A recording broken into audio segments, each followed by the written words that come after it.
Hi everyone, and today you are joining me for a lecture. Well, no, actually it's not a lecture, and the videoing is going to be terrible because it's just me on my own, and really I should have me and Nick to film it. This is our cot. You may notice that it looks like it's never been used. Charles Francis, I told you I was about to start filming. And now I am, so you will have to wait. It may look like it's never been used, and that's because it hasn't. So with Charles, we co-slept. Now you're probably thinking co-sleeping is when you share the bed with your child. You're wrong. Co-sleeping is when your bed, hi, spare bed, and your child's bed are in the same room together. It is recommended until at least a year to reduce the risks of sudden infant death syndrome, SIDS, though it's not called that anymore. It's called SUDI, sudden unexpected death of an infant. So that's recommended for a year. Now, I've noticed a few things popping up on parenting websites lately about SUDI. So, New Zealand's recommendations are easy. The child sleeps on their own in their bed if they're in a cot. So if they're in a cot, they're on their own. No bumpers. Those beautiful bumpers you brought, throw them out. Don't even sell them on, because they increase the risk of SUDI, because the chances are that your baby could be smothered by them. So no soft toys in the cot either. This is ideally what you want with a cot. Now you take your baby, we're using Mousy. Hi Mousy. And you grab your baby and you lay them down gently. Now to have them safe in their cot, their feet should be touching the end of their cot. Their head should be nowhere near the head of the cot if they're a newborn baby. So Mousy is in the correct position. Then you take one lightweight blanket, and then what you do is, sorry YouTube, you're getting a rather rough deal with this one. So you tuck your baby in firmly so that they can't wriggle the blanket loose and it's away from their head. I'm not doing a very good job because this cot is quite low.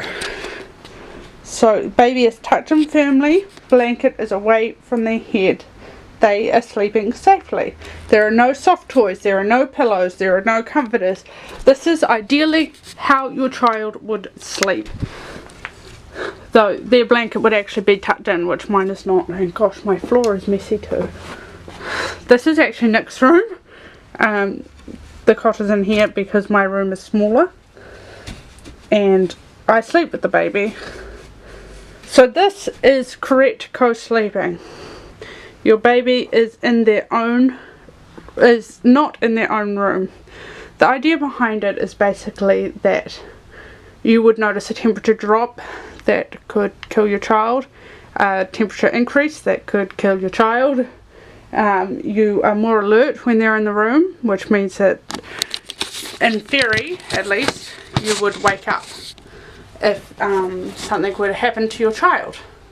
So it's all scientifically backed, and these are the current recommendations in New Zealand and most of the world actually against SUDI. So I thought I'd do a little video on it. You may be thinking, well, what are you talking about? You've just said that you bed share with Bernadette, and I do.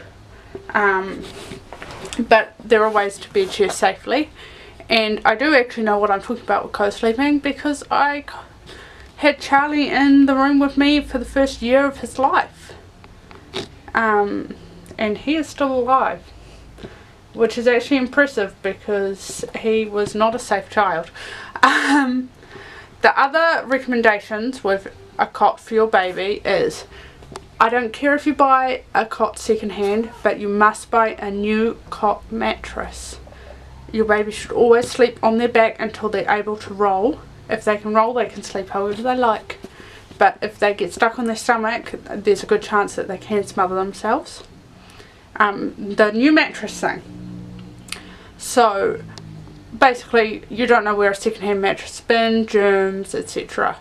But it's also, why else is it recommended? It's also recommended just because a new mattress will be firm and your baby can't get stuck in any positions.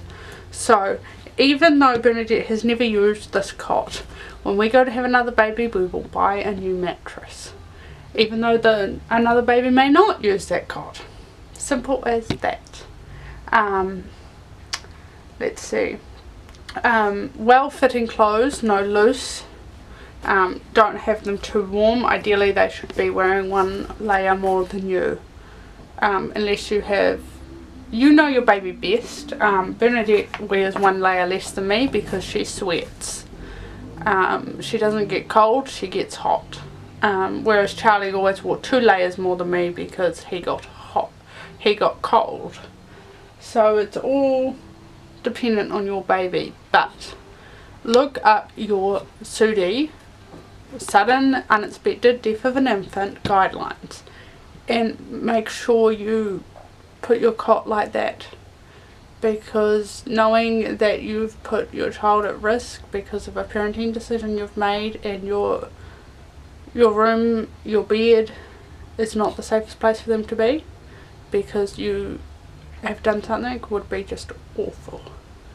So co-sleeping with your baby in a cot in your room is recommended till 18 months, when the risk of SUDI drops dramatically, and then it's not called SUDI anymore. I don't know what it's called.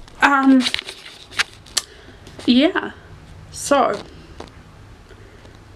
you sleep with your infant in the room until then they can go into their own room if you want. Most parents will still keep a baby monitor on them, others will not, and it's all up to them. I can hear my kids getting up to mischief, so I'll end the video here, and my next video will be on bed sharing and how to do that safely. So have a lovely day. God bless.